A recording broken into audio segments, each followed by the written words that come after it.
Welcome to Love You Bro podcast, where I'm your host, Jude. And as I get to do it up every week, I'm doing it with my brother, Jamie. What up? What's up, bro? How are you? Good. What's going on? Man, we have lots to talk about tonight.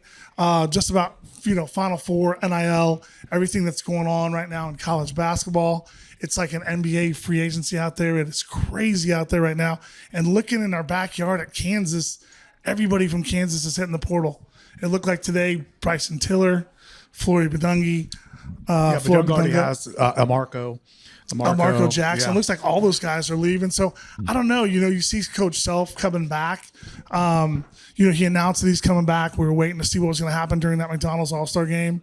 And it's just, I don't know. It's crazy time right now in this NIL world. Yeah, it is. It's crazy. And then you kind of get, some backstories on some guys, that when parents get involved about playing time and about, they don't like their rotational, it's really crazy. I mean, that's crazy. That's happened at the Division I level. So to me, it is awesome. And I think where college basketball is heading is a lot of teams already have general managers right now. Right. So people, as college basketball continues to go down this path of NIL, you'll need general managers. You'll need cap guys that say, hey, this is how much money we get. This is how we need to manage what they need to go after. And it'll completely, it's obviously the dynamic of it changing. But does Kansas have a general manager right now? No, they do not. They do not. But I'm sure it's coming down. It's coming. Like I think with all programs, I think it's coming down the pathway of that's what's taking place. But you look at these teams. You look at the two teams tonight in the national championship game. I mean, you look and they have the first team All-American Lindeborg is a transfer from UAB. He came into college basketball in 2020 in junior college. Right. So he did junior college, and he went to UAB for 2 years, and then they pulled him from UAB. Yeah. And he's first team All-American at average 15 points a game this year, but he is absolutely dominant. Right. You look obviously UConn always gonna have a great freshman class, but UConn had three guys. They had a guy Mullins transferred from Michigan. Well, they were talking about. I saw the stuff earlier when they were talking about the Kansas kids that were hitting the portal, and they were like, "Well, look at Michigan. Michigan's in the national title. All 5 of the kids that are starting for Michigan tonight are transfer portal kids. So none of those are kids that Michigan recruited. It's just such a crapshoot right now when you're out there. When you see a guy like Flory Badunga, which, we're Kansas guys. We love our Jayhawks. There is no way in the world I would give that kid $5 million if I was running a college or running a basketball program. There's no way. He can't score inside. He can dunk. He blocks shots. He plays great defense. But $5 million? Yeah, That's it's crazy. A lot. Well, and he had a reputation, not him. He's a great kid, but he's had a reputation of whoever his handlers are difficult people to deal with. But I think that's where these kids are getting misled, though. They've got these handlers, and we, you and I have worked the last 20 years in the NFL, NBA world where we've worked with agents, we've worked with financial advisors, and now you're getting these handlers. I don't know like what the qualification is to be a handler, but it's like you meet a kid and he's like, this is my handler. And it's like, okay, who is this? Oh, this is my Uncle Joe. Well, yeah, I don't understand how it works. A lot of them don't have a background in it, but they're going to go to, what was the greatest thing is what Nick Saban said, and I've referred this a couple of times, when he was recruiting the best classes year in and year out, and they would host their families, big time recruits, they would host their families, and his wife would cook them dinner and just get to know them and just kind of a personal level. And when he knew it was time, like his wife said, the first thing these people would say when they got into their house is like, how much money are you going to give us? And it became no longer, there's no longer, because it used to piss me off when you'd see coaches leave and kids would get penalized. They would get penalized and couldn't leave. Coaches would take off and take the bag. Yeah, and then coaches and then players started to do it. So I get it if you're a kid that's not getting minutes, like a Marco Jackson, and you have the freshman class that KU has coming in next year at the guard position. He's going to be another guy that's going to see limited action in the backcourt. He's not a difference maker. Unfortunately, he's never bounced back from his injury he's had. But here's my problem with that though, and I think this has to do more so with just day-to-day life. You see all these young kids, anytime they face any adversity whatsoever, they're gone. So it's like, how are they ever in life going to deal with getting a job afterwards and having a job? And you face adversity, you're not going to just quit your job and go to another job. I mean, I guess you can, but it's like, I just don't think they're just too soft. These kids nowadays are just way too soft. They come in, and it's about, I want a car, I want money for my parents, I want this. They haven't even played a 1 minute in college yet. No, you don't even know what they're going to do at the college level. Yeah, but so yes and no. Like I understand a lot of these kids, but they're also through the now they're recruiting kids in junior high with, like they weren't doing that earlier, but kids are committing now when they're 14 years old, 15 years old, and so I understand that. And for a Marco Jackson, it's not that he wants more money because he's going to probably get the same or less money he's getting. He just is not going to play again behind the guys that are ahead of him. So let's stay right there for a minute. Let's stay with Coach Self because Coach Self's lost a lot of kids. The kid that was at St. John's that just beat us, the big kid in the middle, he left because he wasn't getting minutes. Why is it that all these kids are leaving and going somewhere else and getting better and playing somewhere else? Is Self not playing enough guys? He recruits all these kids in, sure, but I know you can only play 5 guys. You got 2, 3, maybe 4 coming off the bench. But why is it that all these kids that are coming off the bench for us are leaving, going somewhere else and succeeding? Sure. Is the game passing up Coach Self right now? So once again, I think if you go back to the Ejiofor and the Uday that went and played at Miami, that was very, very productive for Miami. So you go, and every single coach in Division I college basketball, from Hurley to Tommy Lloyd to all of these guys, and you line them up one by one. And if you said you had a chance to get Hunter Dickinson, you're going to go get Hunter Dickinson. Now, he didn't pan out like he was supposed to, but he still averaged 17 or 18 a game and 9 points. Right. But you have to win now, and they were going to go as far as they went with Dickinson. Ejiofor wasn't going to come in as a freshman and average 19 points a game and 7 blocks and 13 rebounds. But he's gotten better. But Dickinson didn't do anything for us those 2 years. Though. But he killed us. But he averaged 18 points a game. So once again, those guys aren't leaving because they don't want to get coach card. They're leaving because they have an opportunity to go play and start somewhere. It's as simple as that. Okay, but Bryson Tiller, there's a kid that could start at Kansas next year and get better over the next 2 years. He's leaving. We know this because we've talked to people inside the program that have talked about his parents being pissed off about playing time. The game he got yanked out during the Big 12 tournament, his dad was yelling behind the bench at Coach Self. And these are things we're hearing, not from people we know inside the program, people we know around the program, that are close to the program. Former players that we talked to that we brought on this show. Right. And they said Bryson Tiller's dad's yelling at Self during the Big 12 tournament. Yes. Like this isn't 8th grade. No, this isn't CYO. Like how are you yelling and how are you complaining about Yeah. No, and I agree. Like I 100% agree with that. But also in general, how stuff and how society is going, I don't care. Like these kids have never been told in their life, so they get and they go play with these AAU teams, and they go all over and travel. But they're not coached. They're not coached hard because they can't. So now when you get coached hard, and you get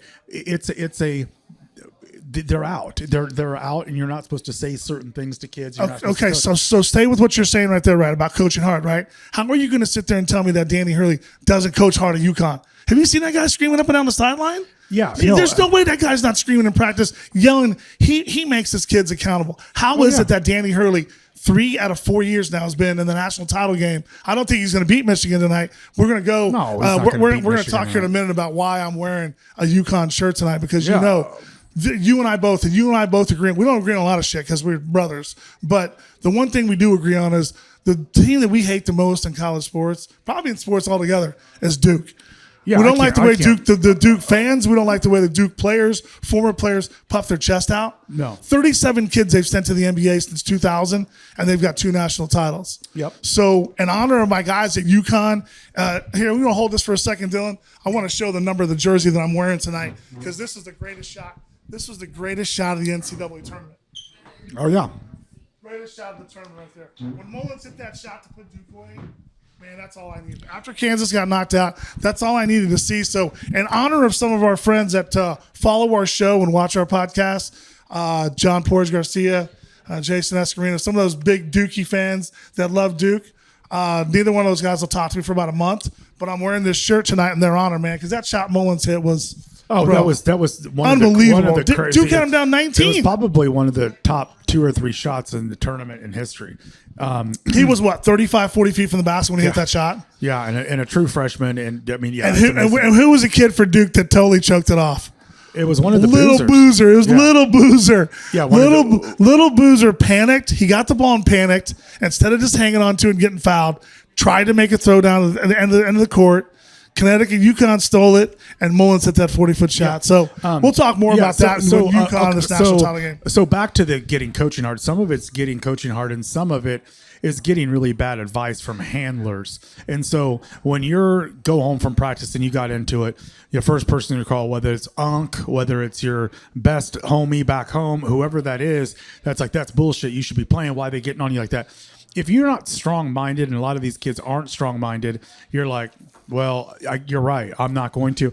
And right now, what's crazy is, you know, the money that the kids want and are looking for, and so they think there's more money. So it's once again, it's utilizing your money and putting your money. You know, this year, and it was said on. Something I was listening to recently that Coach Shelf wanted to go after one more guy last year, and the funds just weren't there in the finances to go after it. So a big thing that he said in the letter to the fans was with the program and with the KU as a whole, right, that he was gonna it made it sound like they're gonna allow him to have more money in the portal and more to spend it. But when you have a guy last year who was gonna go, like last year after his freshman year, there was zero ways Badunga was going to the NBA. But he said he's going to test the NBA waters, not hire an agent, and then he'd come back and they wanted to give him more money. They found more money to give him. They gave it to him. But let me ask you a question. Do you honestly think Floyd Badunga is going to go get $5 million in college basketball this coming season? So our guy from A10, Seren Petro, he's dialed in. He knows a lot of people, and said he confirmed last week it wasn't that $5 million. Oh, it wasn't $5 million. Okay. There was somebody that had that's the stuff that came out on social media that he wanted $5 million. Social media, there was people saying that, but Seren's pretty dialed in. But they say it's still going to be $3 or $4 million. So $3 or $4 million. But I don't think he's worth that. To me, he blocks shots, but that's all he does. Dunks and blocks shots. And I like Floyd, but if he's a kid that's asking for $4 or $5 million, I just don't see where you're going to get that. You look at the big guys, and the big guys, when he played against Cincinnati, pushed him all over the blocks. Cincinnati. St. John's did the same thing. When they had bigger, thicker guys. St. John's, Ejiofor was Big East Player of the Year. He was big. Right. I mean, but I'm talking guys at Cincinnati that couldn't play at other programs that are at Cincinnati that are just big kids, right? Big, strong, athletic kids. But Floyd couldn't do anything against those kids. No, he couldn't. So it would be tough for me to pay him. Somebody's going to pay him, and everyone's saying right now it's either going to be Duke or Gonzaga that he's going to. So who that Floyd's going to go to? Yes, he's going to go to Duke or Gonzaga. Yes. Yes. Dude, I'm serious. I swear to you, bro. I need to get one of these handler positions and talk to these kids because I don't know who's giving them their advice. How does Floyd Badunga end up at Duke, bro? Have you seen the kids Duke put on the floor the last 3-4 years? Yeah. He couldn't hold their socks up. No, but no, and I'm with you. He's not trash. I mean, he's not. I'm not saying trash. I'm talking about what Duke has put on the floor the last 2 years. The big kids they put inside Boozer, right. But that other kids. Floyd wouldn't play in front of those guys. Boozer got smashed around pretty good.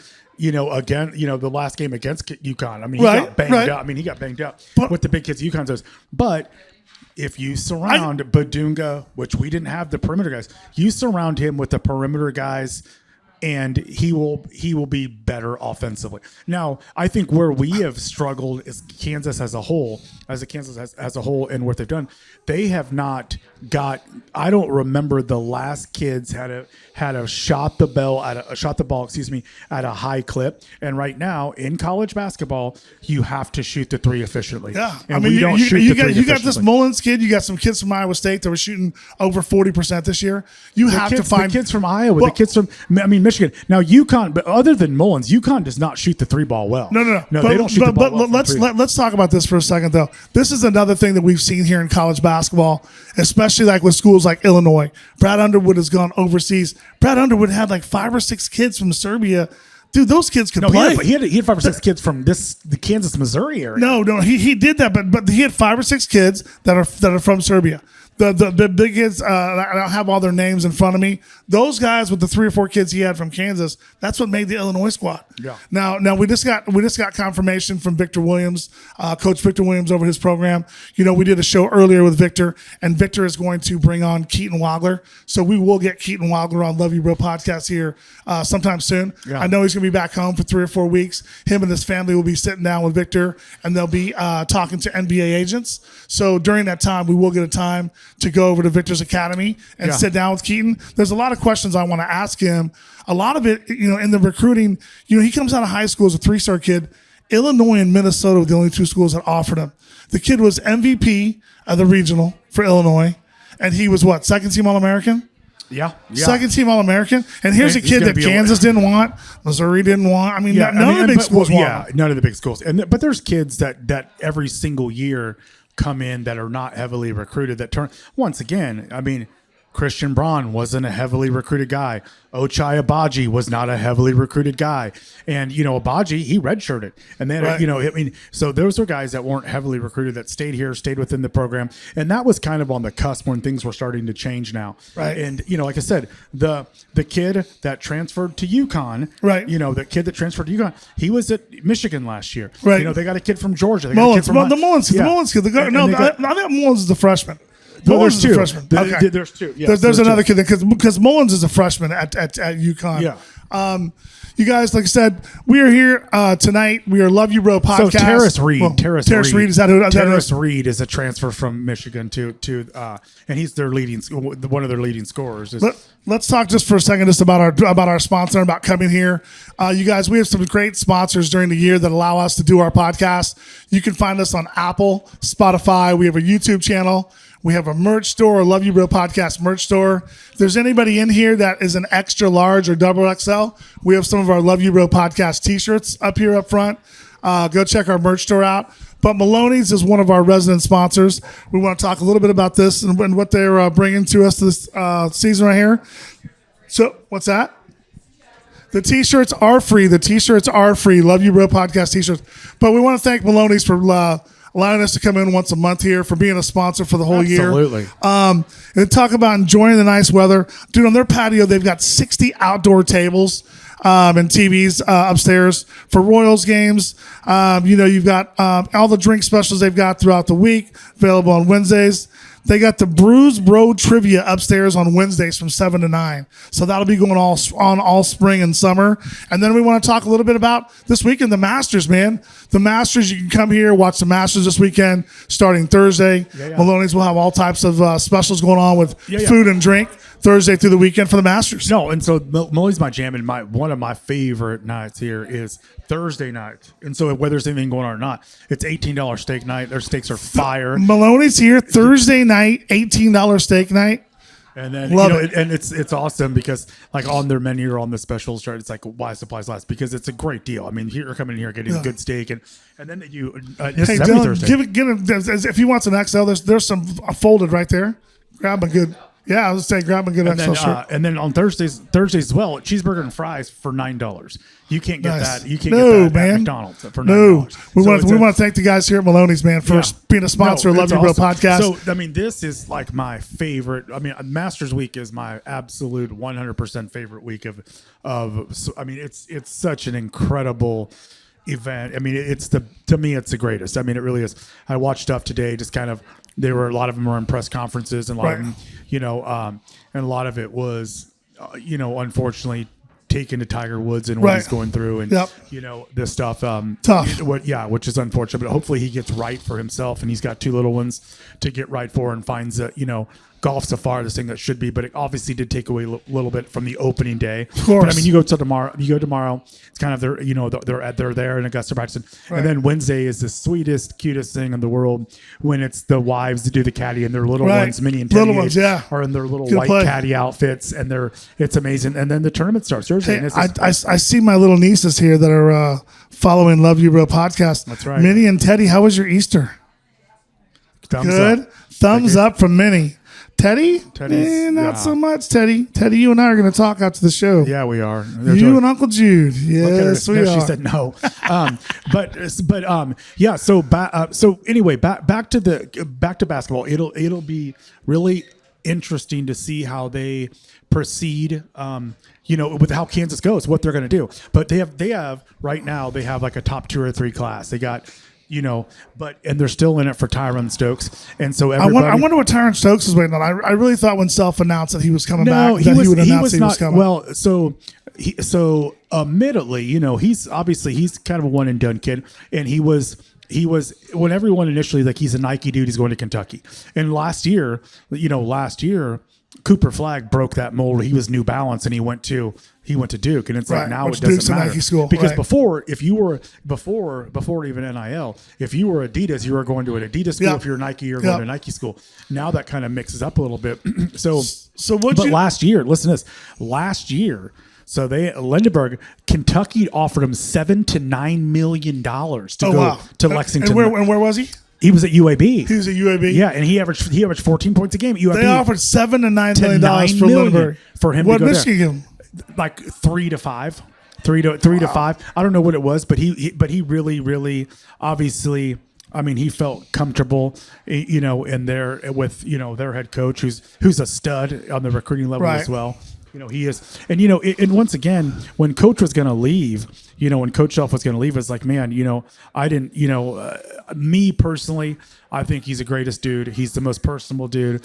Coach Shelf is fantastic. I never got a chance to meet Coach Williams up close and personal, right. but I had several instances, that I got to meet Coach Shelf, or was in a practice behind closed doors. Right. Just the greatest dude ever. Love to see how him coach. Love to see how he challenged his players. And you see his kids that played for him in the past, the Robinsons, the Morrises, just Sharons that would die for the man. Frank Mason said before the tournament, he was like, I would do anything to put the jersey on again.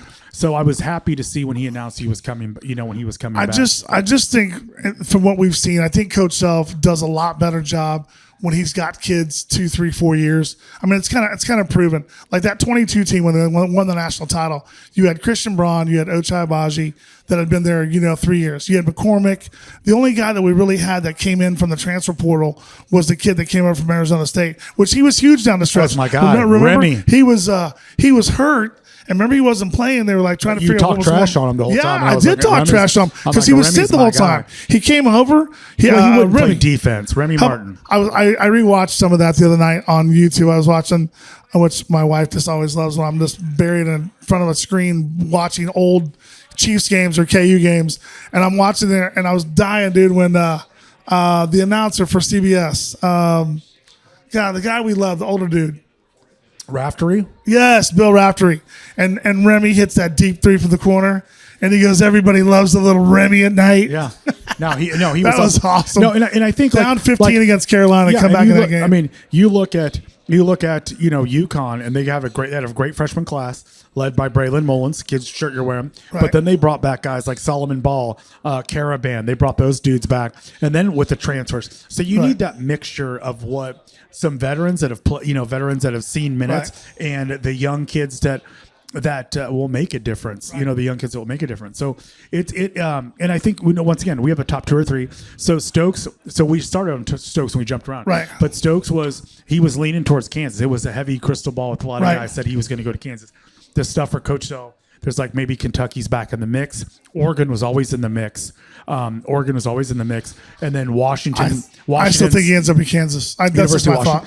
I do too. Well, they said as soon as Coach Shelf announced, he did the emoji with just the face with the mouth open. Yeah. And so everyone started chiming in like he's going to Kansas. But if they've already said, and this is national people, this isn't local Lawrence, us guys through crimson and blue glasses, but if he goes, it'll be the number 1 class in the nation, hands down. And the point guard that they had, who's going to have to step in and take Council's minutes, so he'll step in. So the thing to me is there is teams in the past, and with Coach Self, in the past he's got 5-star kids, but maybe 1. He's going to have. If they land Stokes, he'll have 2 or 3, 4, 5-star kids coming in this class. Here's my thing on that. Like I said, they can have the number 1 recruiting class. I feel like I've just been duked so many times in the last 10 years, being preseason number 1 overall or number 1 recruiting class, number 2 recruiting class. I've got to see kids get on the floor, and I've got to see them gel together and produce together. That's just me. Yeah. I just can't. I mean, how many years in a row now? Kansas has not had a number 1 recruiting class in the country. But how many years has Duke had the number 1 overall recruiting class and then had number 1 overall seed in the tournament? But they haven't won. Yeah. They've only won 2 national titles since 2000. And I think, 2009 and 15 with Krzyzewski. Yeah. They have not won with Shire. They've not won. They've not won with Shire. The last 2 years, they were the number 1 overall seed, and they did not win a national title, which does not hurt my feelings because we're not Duke fans over here. And I agree with that. But it's also, it's having a team that's super competitive, and Duke is always super competitive. And they have found a way to get 3 or 4 freshmen from the SAR kid this year to the Boozers, and they do mesh, and it takes them a little while longer to play because and I said this in college basketball. Big squads lost to teams this year they should not have lost to. I mean, they had losses, but it's also, people can say what they will about Peterson, and what it's kind of the frustrating part to me is when people, they get down like, oh, Peterson wasn't this, he wasn't that. And it's like the dude. His biggest thing was when he did not play. He didn't talk all year. When you hear it, it's a lot going on that he didn't play. But when he was on the court, KU was better when he's on the court. You would say sometimes you're like, Jamie, the offense kind of bogs down. Well, that's my point, is when you have guys that love him to death, and he'll be a Lawrence favorite, Melvin Council. But when push came to shove with Melvin Council in the Big 12 tournament, in the NCAA tournament, his ability were limited. He could not take the ball off the dribble and create his own shot and hit it with consistency. But here's why Jalen Dawson, who was a kid that they brought over, could not do it. But you're talking about. But here's where I struggle with that. It seemed to me like earlier in the year we were at KU Iowa State game in Lawrence, and Peterson played, but then he was out a bunch too. And there were several times I noticed on 3, 4, 5, 6, 7 minute spurts that Kansas went on where the ball was constantly moving, never staying in one place, and they ran Iowa State out of the gym. Granted, Iowa State beat us in Ames, but I'm just talking about times I saw them. I never saw that fluidity and the offense. I never saw that when Peterson was there. When they'd give it to him, guys would set screens up at the top, and then you had 3 or 4 guys standing around. The ball just stuck too much for me, and I don't care what it is. Watch tonight. Watch UConn and Michigan, and watch how that ball will not stick in one place too long. There's not going to be one guy dribbling too much. That ball is going to be moving side to side, sticking inside. I'm telling you.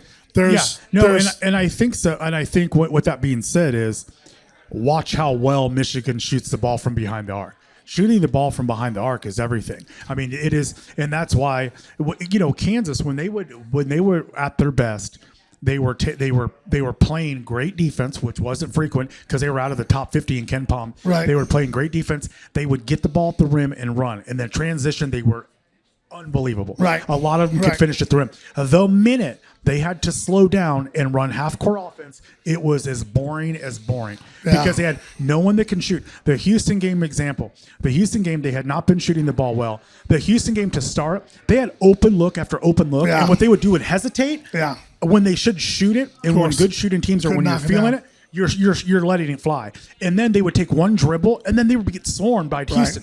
And then it was like, what are you doing? Shoot the ball. But nobody wanted to shoot the ball. No. I mean, nobody wanted to shoot the ball. And it was like, so it would get really stale and really stagnant. And, I kept hoping there's going to be a switch as far as not like they were going to start, all averaging 20 a game, but just something clicked to see the ball go through the net. And I was a big advocate of Rosario. I sent you multiple texts, Vinny multiple texts. I'd be like, why is Rosario not getting minutes? Why is it a Marco and why is it McDowell? What is he going to hurt you? Because not being college basketball educated as a coach, but also knowing when I see Rosario go up and get rebounds and the stuff he did. He played with energy. Rosario played with energy to keep balls alive. I'll be sad and I'll be bummed if he transfers. I haven't heard of him yet. Rosario, when he came in against St. John's, he was the guy who came in, knocked a 3 down, but he was the one going and getting the rebounds and brought a lot of energy to Kansas. Well, against Houston, when he played in the second half, Yeah. he hit two and two more bounced out, but he hit two. And that's when I was like, the momentum started. I go, hopefully in this tournament, he's one of the first guards off the bench because McDowell wasn't giving you anything. Right. He wasn't giving anything. Marco was defensively, and I see DeMarco's value there defensively. But if he leaves, it doesn't hurt my feelings. Let's talk a little bit about the Final Four this weekend. You saw game one with UConn and Illinois. I mean, what a good game that was. And then the one that everybody thought was like really not going to be the national championship, Michigan, Arizona. It was a blowout. I mean, Arizona, I thought for sure with their height, with their size, they were going to bang more with Michigan. But Michigan was just way, way too big inside. Frustrated Arizona. I mean, dude, they had Arizona down by 35 that second half. Yeah, so what's crazy is Michigan and their run to the tournament, it's by the most margin in college basketball. I mean, you're talking they beat out the closest one is they beat Alabama by 13. Alabama's a hell of a basketball team. Right. They beat Tennessee by 33, and Tennessee's a hell of a basketball team. Right. And they come back and beat Arizona by 18. Yeah. And they had him down by 35 points. And that's with the first team All-American. He was out in the first 15 minutes. And that's the thing to me tonight is everyone keeps thinking Michigan's going to blow them out. And if they had a healthy, Lindenborg, I would say yes. But he's got a strained MCL and his ankle's fucked. Oh, wow. So it'll be interesting to see. So the spread opened up at 7.5. I haven't seen it here recently in the last few minutes. We need to check the spread. To see what that is, look that up real quick. Babe, can you, since we have no intern tonight, can you get on your phone and check to see what the spread of Michigan UConn is tonight, please? What? Just my beautiful wife's going to be our intern for tonight. what are you patting your head for, Minnie? Minnie, you want to come on? You got anything to talk about? School, Easter, anything? Nope. Teddy? She ain't messing with us. Yeah, Teddy, you and I are talking after the show. Me you, Teddy. Me and you, sis. No. So, bro. So back to what? But like, so Jessica said right now, Michigan's favored by 6.5. It started at 7.5 this morning. So, and I would say, if Lindenborg was playing, I'd say Michigan rolls them because what they've been doing. But UConn's another team I cannot stand. They're not on Duke's level because Duke. No, but I don't want Duke to win I don't want UConn to win the national. I mean, I'm wearing the UConn shirt because of the shot that Mullins hit that knocked out Duke. That's why I've got a UConn shirt on. That's right. And who made the shirt is our wonderful company called Specialized Printing. Tommy O'Donnell over at Specialized Printing does all of our T-shirts, hoodies. As you guys can see, we've got some hoodies in our background today too. The orange and white one was made for Victor Williams. Vic, I'll be dropping that off soon. And the purple and white one is going to go over to Addison Bjorn's head coach over at Park Hill South. So I'm going to drop that off over there. Congratulations to Addison Bjorn playing this weekend or this week. She played this past week in the McDonald's game. She started for the West. What a cool thing to see a girl from Kansas City, first team All-American, playing in the McDonald's All-Star game. So that was really cool. So congratulations to Addison and her brother Carson. They both been on our show. Carson just signed a baseball scholarship to a place here in the small school, junior college in Missouri. So hats off to Carson and Addison. Yeah. That's awesome, and congratulations to them both. I think that's fantastic, and what a bright future they both have.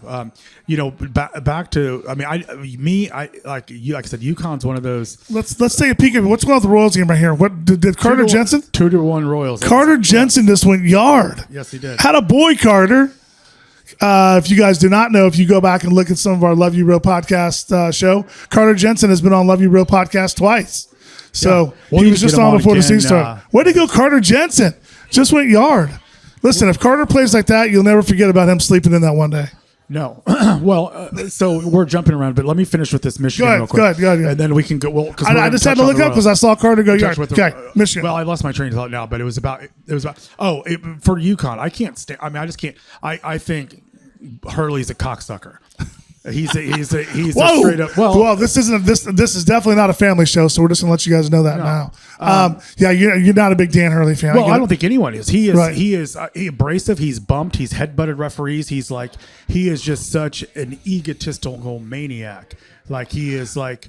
I want to ask you just a question. I want to stay with that. I want to go back to that. What about the women's? Did you see the women's Final Four? That was bullshit. What about the coach from UConn getting on Don Staley like that? Yeah. That wasn't very nice. And he's a well-respected coach. Oh, he's one of the greatest coaches. Coach Hootie's up there with him. Yeah. Coach Hootie came on our show last year after UConn won the national championship. Yeah. But I mean, that was kind of hard for me to watch, like why he lost it after South Carolina. Well, it was sour grapes. I mean, he was upset. Definitely sour grapes. But also, not there wasn't a 48-game win streak. Don Staley didn't say hi to him before the game, and so that was kind of what that was. But Don Staley probably had a reason to not say something before the game. And he's one of the greatest coaches of all time. But yeah, I mean Hurley. Yes, and Gino. They've had UConn's obviously they're a true blue blood. They've won 6 titles. Right. I think Calhoun had 2. Kevin Ollie had 1 in that weird year. That's right. He was there.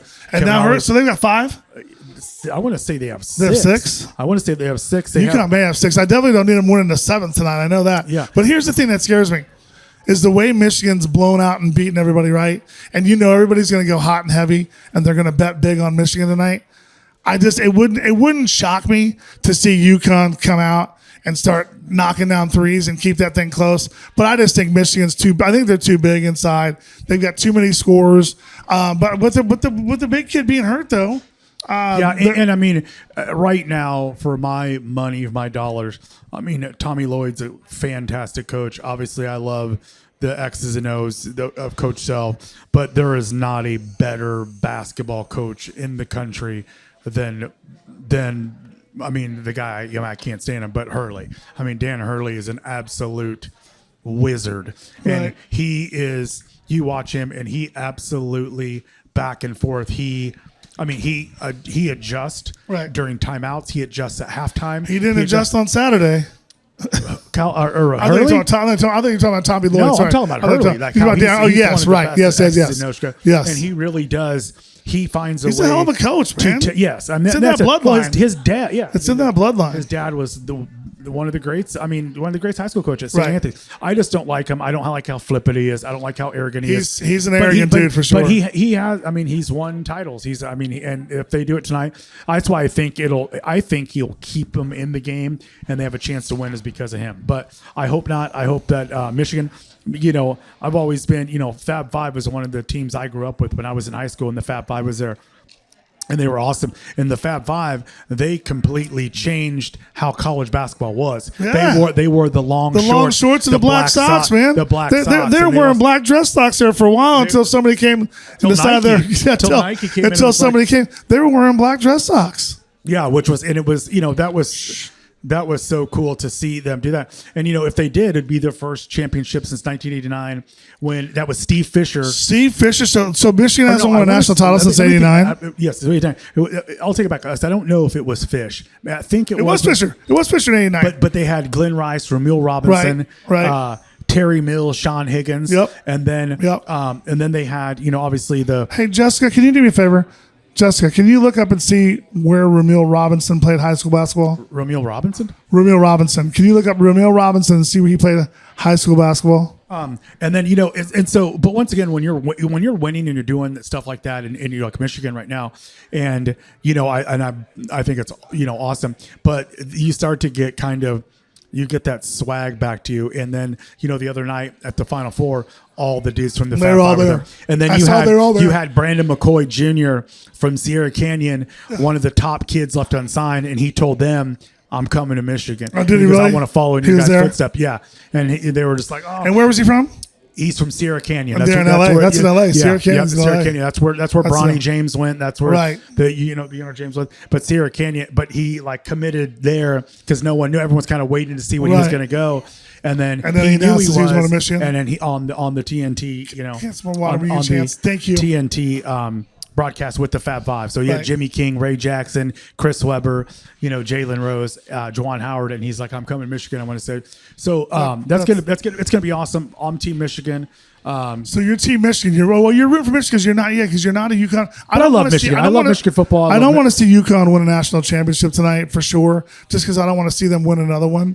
But like I said, I do. I am wearing the T-shirt tonight from my stepson from at Specialized Printing, Tommy O'Donnell. I am wearing this shirt tonight with the number 24 because 24 has always been my number. And the fact that Mullins knocked out Duke. So here's my thing. I really don't care who wins tonight. To be honest, like, I mean, if it's Michigan, if it's UConn, I don't want UConn to win. Yeah, though, I don't so. want UConn. Period. But I'm not. But it's not going to be like I'm going to go and put a Michigan shirt on and start rooting for Michigan because no. No, but that's not. So yeah, so we'll see. Listen, let's take a break here for just a minute. Then we're going to come back and talk about some sponsors, talk a little bit about the Royals baseball season right now, and then we'll get into a little bit of Chiefs NFL draft, and we'll come back here in a minute. Sounds good. Welcome back to Love Your Real Podcast, where I'm your host, Jude Davella, and I get to do a show every week with my brother, Jamie. Yes, sir. What's up, man? Hey, we're really excited that we're here again at Maloneys. We're going to do one show a month for the year here in 2026. Maloneys is one of our resident sponsors. We want to talk a little bit again about just enjoying the nice weather on their patios. They've got 60 outdoor tables and TVs when you want to do Royals games. Another thing that they'll be doing this week is they'll be doing a lot of drink and food specials on Thursday through Sunday for the Masters. So please come out to Maloney's. Be on the patio. Should be good weather this weekend. I know it's supposed to rain the next few days. Hopefully this weekend there'll be some nice sunshine during the Masters. It says right here also, end of April, early May, they'll be doing Cinco de Mayo. We'll talk a lot about that because we'll be doing one more show here this month. We're doing 2 here in the month of April, so we'll do another Royals one. We've talked a lot of college basketball. We've talked a lot of Final Four. We've talked a lot of University of Kansas. Let's jump right now because the Royals game is right here above us right now. We're kind of taking a look at it. What is it, top of 7? Royals are up 2-1 on Carter Jensen's homer. So looking at the AL Central standings right now through the first 9 games, brother. Looks like Cleveland 6-4. Cleveland 6-4. Then White Sox, Tigers, Royals are 4-5. Royals got a 3-game series here with Cleveland, and then they come home for Friday, Saturday, Sunday with Chicago. So it looks like right now are they at Chicago? At Chicago? Yes, they're on. So they'll be at the White Sox, right? For 3 or 4. 4, and then they got 3 with Detroit, and then 3 with the Yankees. Okay, all right. I mean, that's I'm saying that's a brutal. That's a lot. I mean, but you'll find out right here early on. Like I said, 4 and 5. You got 3 with Cleveland, 4 with the White Sox, and then 3 with Detroit. You know, it's a good chance for you to kind of get a little feel for what you're going to do this year in the AL Central. What has been your biggest surprise of the first? And I know it's early, first 9 games. What's been your biggest surprise of the first 9 games, and what's been your biggest disappointment of the first 9 games? I mean, for me, I think that everyone is Kyle Isabel. He's been amazing. He's got a hit. I mean, he's batting like 4 something. I think. Right. I saw him get another hit right now. So I think. Plus, he's had a couple or a home run. Like he's been the surprise. Obviously, He's not going to carry it the entire year. Right. To me, you know, the starting rotation has been everything that they anticipated it was going to be. Starting rotation looks good. You know, Reagan's had a rough outing his first game. Very first game, but he came back second time through. He came back, struck out 8. Lugo's been great. Waka's throwing tonight. Waka's been awesome. Right. Looks like right now through 6 because we're going to the bottom of 7. Waka's given up 1 run on 3 hits. Yeah. So he won't be coming out the 7th, right? Probably go to the bullpen. Depending on how many pitches. Probably go to the pen in the 7th. Our bullpen's been. That's another that's been disappointing. Our bullpen has been poo this year. What's crazy is that they started off with, you know, talking about Estevez not having his difficulties, and Estevez wasn't going to pitch in the World Baseball Classic. He's a traditional slow starter, but he figured he was going to pitch quite a bit in the World Baseball Classic, and they only utilized him 2 times. But the big thing they kept getting to is his velocity was down 2 or 3 miles per hour. But I think it was down more than that, though, wasn't it? It was down more than 2 or 3 miles per hour. Because Estevez never been a 97, 98 guy. He was hitting 91. After he had the first game where he blew the save, right? After he blew the first save, he hasn't been back in since. No, but when Coach Hugh came out, he was like, well, we knew coming in he had lost some velocity for 1, and then 2, they were like, he's having some mechanical issues. So that's his fault for running him out there and putting him in the closer role. I just don't think if you know he's got mechanical issues and he's got 2, 3, 4 miles an hour off his fastball, why are you putting him in the closer in that first series in Atlanta? There's been a couple things that I have. I mean, that it's bewildering to me. The other one is the Avila kid. Yeah. That when he was he'll probably end up in the bullpen, don't you think? But they want to make him a starter, right? That's the whole thing. Because last year he was a key cog late in the year in the bullpen of being a guy that brings it 96, 97. Right. You know, that was like, and he's got a filthy curveball. He just has the making of a back at the end bullpen kind of guy. So the fact that they kept wanting to make him a starter. Dylan, can you see behind me who they brought in there? What's the name on the back of the jersey? Is there still Walker on there? Yeah. Because they showed the stats on it, so I know. So Walker's still throwing here in the bottom of the 7th, up 2-1. Okay. Just checking that out. Yeah. Sorry, I didn't see who was up there. So So I mean, it's the fact that they tried to put him into a starter's role, and he came out the other day because Waka was sick. Right. So they bumped him. They could get an extra guy. So they put him in a starting role, and he got killed. Milwaukee crushed him. Yeah. And it was 5-0, I think, before they even took him out of the game. I love the fact that the Carter Jensen, he started off this year, up in the bigs and stuff. He's hitting, man. He's hitting the ball, hit the ball well over the weekend. Just hit another home run tonight to put the Royals up 2-1. What's Caglione been doing? We've been. I mean, he's slow Getting some hits, starting. right? Yeah, he's been slow starting. But for this team to take it to that next level, to be able to kind of take that AL Central like from Detroit, I mean, Caglione and Carter Jensen both have to hit the ball well, correct? Well, I mean, first and foremost, their rotation's got to keep doing what it's doing, and then you gotta hope, that you have a guy or two. Yeah, I mean, the thing about it is you can't say everyone's going to step up. Witt's going to have another great year. Vinny's going to have another 30 home run year. Mikkel's going to bat 300 and hit 25. Mikkel started off on fire, man. Mikkel's hitting, bro. set into that. But and I was hoping that it was hoping that MVP of the WBC, right? Yeah, he was MVP. I was hoping that he would carry that over with him from the WBC and be someone, because last year, once again, opening day lineup, he's not.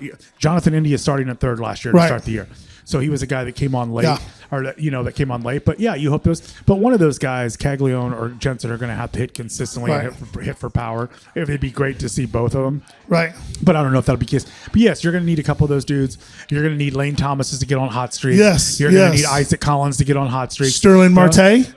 Yeah, I hope so, man. I mean, there's worse guys that they've had on their bench. That's what I'm going to get to. Right. The Tolbert kid. That all he can do is run, right? All he can do is run. I mean, very, very fast guy, not going to give you big league at bats, doesn't have any power, is above average fielder to average fielder. So the other day, Saturday, put him into pinch run. And the one thing you can't do, now I don't care if you get caught stealing, they pitch out, he gets picked off. How do you come off the bench and get picked off, bro? That's inexcusable. Yes, that's inexcusable. When you're a base running specialist, and it's either like who's the lefty? Is that Strong warming up? The lefty is that Strong? Yeah. So that's it's a late. I mean, you just can't get picked off like that. That sucked. That was a shitty. I mean, a shitty way to go out. Like that you're going to get picked off in your base running specialist. Just watching here at the bottom of the 7th, I thought the Royals turned a double play. Witt made a hell of a throw to first, but it was just a little bit late. They got the Vinny made a good throw to second. Watch this. Vinny makes a good play here. Vinny makes a great play here. Makes a good throw. I thought Witt had him here because he came. Look at this. Close. It was close. So it's gonna be interesting to see what the Royals do. Like I said, they've got this Cleveland series, which is huge. It'd be nice to get 2 or 3 here, and then go to Chicago and make some noise over there. Yeah, people are starting to come into Maloneys right now, and I think people are coming to watch the national championship game. Do we have anybody out there tonight? Any Michigan fans? Is there a lot of Michigan fans in the building tonight at all? Anybody rooting for Michigan? Anybody UConn at all, or just coming in for Monday night dinner? Not even a basketball game. Yeah, I think they'll get people in for the. I think there's some people here just for the good food here at dinner for dinner at Maloney's. So it'll be awesome. I loved to have the Royals on, watching the Royals. It'll be great to see what they do. Any predictions for the Masters? Oof. I don't know. I mean, I'd like to see someone. DeChambeau, will DeChambeau be in the hunt? Yeah, he's always kind of in the hunt. It just kind of depends what he does. I love Koepka. I love Brooksy. There's just major dudes that hit it that are just so good nowadays. They just hit the ball so far off the box. I mean, it's unbelievable that these guys keep those balls straight and hit them as far as they do.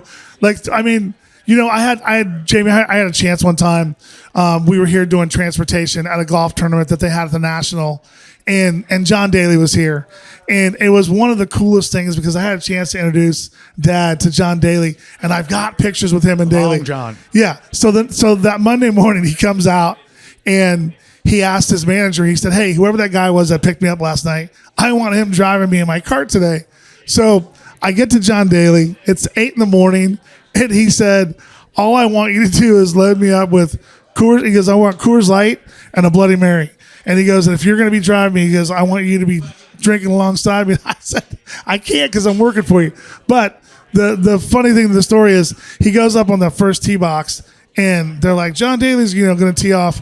Dude, I don't even think he had put shoes on yet. He was flipping barefoot and hit that thing three something down the middle of the fairway. I mean, just a bomb. Yeah. It sounded like a gunshot went off when he hit. But John Daly, man, what a fun dude. What a character. That'd be kind of cool if we could reach out to his people, try to find a way to get John Daly on our show. He's been on several podcasts. He's been on several of them. Okay, so what do we think? What's your? I see over here on CBS. There's Coach Day from Michigan.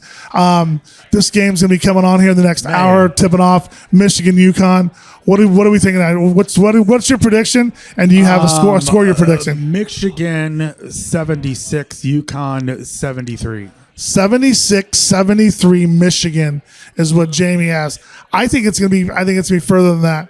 I'm thinking Michigan. What do you have? You had 76-73? 76-73 Michigan. I'm looking Michigan 79, UConn 69. I don't think UConn's going to be able to score over the big guys inside for Michigan. 79-69 Michigan is my pick. A lot of it, heaven forbid if once again, if you have a sprained MCL, I mean it's tough. Listen, that sprained MCL and him not playing, he's a big cog in that Michigan team and that offense. He's the biggest cog. He's the first team All-American. I mean, I think they would be predicted to win by 9 or 10 if he was playing. And like I said, with him banged up, I don't think he's going to play a whole lot tonight. Not the way he was. Like, what'd you say? He's got a sprained MCL. Yeah, an ankle. Yeah, he did it. He was pulled out of the game at the 15-minute mark. Right, and didn't come back in the rest of the time. Oh, no. And it was one there of those he is right there. There he is warming up right there. Oh, yeah. They said there he is warming up. Yeah. So, But it's a lot different warming up than just shooting jumpers from the wing. But like your adrenaline in that it'll be going for him. You won't feel much pain. And then once he goes to the locker room, you can be on a bike all you want. That thing kind of tightens up. Of course. So yeah. It's a lot. So, no, man, I'm hoping Michigan, like I said, I'm hoping. And the other kid who's so fun to watch is Mara kid, the 7'3" Spaniard from Zaragoza, Spain. Oh, wow. Dude, you talk about a kid. That kid is impressive. That kid is impressive. I mean, his touch for 7'3", you don't see many kids, and that's why, he's going to the NBA. He'll be a guy in the NBA. He's so smooth, can shoot, can handle the ball, can pass, block shots without fouling. He is a big cog in the middle of that. Zaragoza, Spain. Listen, he gave the other day, he gave Arizona fits inside, man. Yeah. I mean, Arizona had no answers for him. Looks like Cleveland's coming in right now, top of the 8th. They're coming with a left-hander. They're bringing a left-hander in. Still Allard, 2-1. Kobe Allard, yep. Still 2-1 Royals. Yep. Top of the 8th. Yeah. So that's my prediction. We'll see how it goes. Hopefully we're together soon. We got a lot of exciting stuff obviously coming up, a lot of exciting shows. A lot of exciting shows coming up, you guys. We're going to be having on Keaton Wagler from the University of Illinois, who will be a top 10 draft pick in this year's NBA draft. So be looking for one of our podcasts there to have Keaton on. A lot of great stuff coming up, you guys. The Masters coming up. Royal season's getting in full swing. In May, we'll have Cinco de Mayo, but we'll be doing at least one show a month here for Love You Bro podcast here at Maloneys. We want to thank Maloneys for everything they do for us, for being a sponsor for the year. We want to thank our guys over at KC Podcast Company for doing our production since day one. Dude. They do a great job putting our shows out. Quinn Cosgrove and Woodsy Wetzel doing our social media. So you guys, when you get a chance, please follow us on Instagram, follow us on TikTok.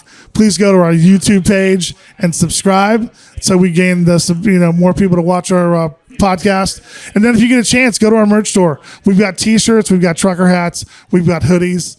But again, guys, thank you for letting us be here tonight and be a part of Maloney's pregame for the national championship. I guess, bro, we'll just go home now and watch this game, try to see what happens here with the Royals Cleveland. That'd be a sweet to see the Royals hold on here. Going to be a nice national championship. And then next episode, we'll be talking more about the Chiefs and the NFL draft, getting ready here at the end of April 23rd to the 25th. for the draft. It's going to be interesting to see who the Chiefs might bring in. It's going to be a big draft, big offseason. Awesome. I mean, I can't wait. It's starting to gain momentum now. All right. And guys, that they're saying that going up and down. Yep. Oh, did we just hit a home run? No, foul. Still foul. doing. Who is that? El Capitan. El Capitan. Yeah. All right, brother. Okay, Listen, appreciate you. we're gonna get out of here. We're gonna let these people set up shop for the national championship. Yep. See who's coming in to watch the game. Another great show at Maloneys, man. I love you, bro. We'll catch up next time. Like I said, Chiefs NFL draft. We'll be talking about the national champion and seeing Go if Wolverines. when we're getting on Keaton Wagler. But till then, from Love You, Bro, we're out.